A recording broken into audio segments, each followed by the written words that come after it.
I fell in love and got married to a Spanish-speaking man from Ecuador, and he was very interested in going to a church together. So we went to one, and we didn't like it.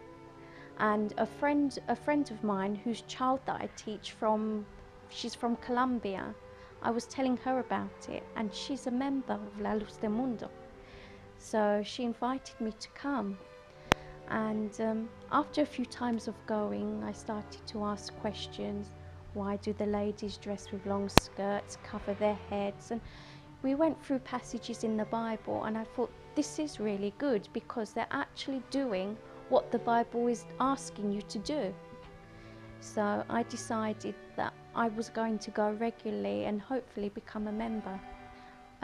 It was about a year altogether.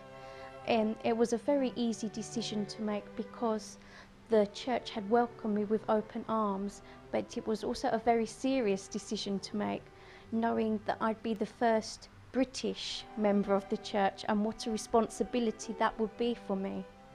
And also it's very difficult for me, because I find when I talk to British people about my beliefs and what I believe in, that they're not open to listening or to receiving the word of the Lord. Their hearts are very closed, because I don't know if it's to do with the culture or the way they've been brought up or their attitude, but religion is declining in Britain. So for me to be a practicing Christian, a practicing member of the Luz del Mundo, I think is something really worth holding on to. For a long time, I didn't really understand the importance of the role of the Apostle of God, because it was always in my heart that when you pray to God, and as the Bible says, you don't pray to idols or anybody else, it's always to God. But then I understood later in praying for the Apostle of the Lord, in praying for his work, for the work of the obreros, and it's not the same thing. I'm not praying to him, I'm praying for him to be strong enough to have faith, to lead us, to watch over us. And it's not the same thing that I'd ask for of God. There are other things that I'd ask for God.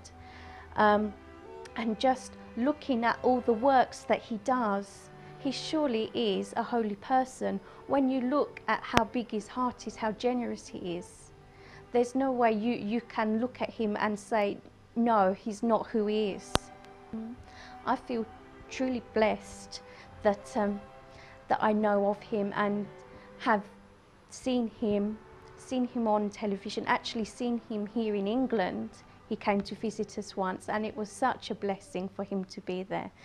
The whole church was pleased, but especially for me, in my home country, the Lord of the Apostle was there, and it was just wonderful. And for me, just to try a little bit every day to model myself on him and the things that he does, to try and make myself a better person from his example. I always say to God in Spanish, guía mis pies, and I always ask that he leads our apostle as well on the right path. And it's just incredible that we can not only have God, but we have somebody here on earth of blood that we can turn to in times of crisis. He means, well, he is a huge, huge part of my life. Every day, you know, I pray for him every day, that he's safe, that he's well, he's happy, and that he continues to do the work of God.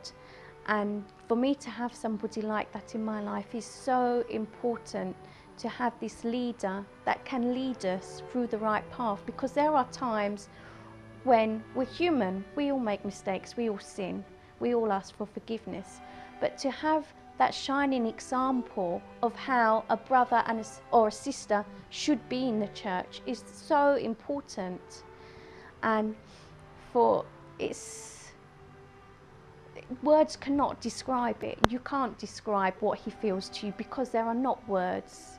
It's like sometimes when you pray to God and you're there meditating, and you you know what's in your heart, but there are just not words to say it because it's overwhelming.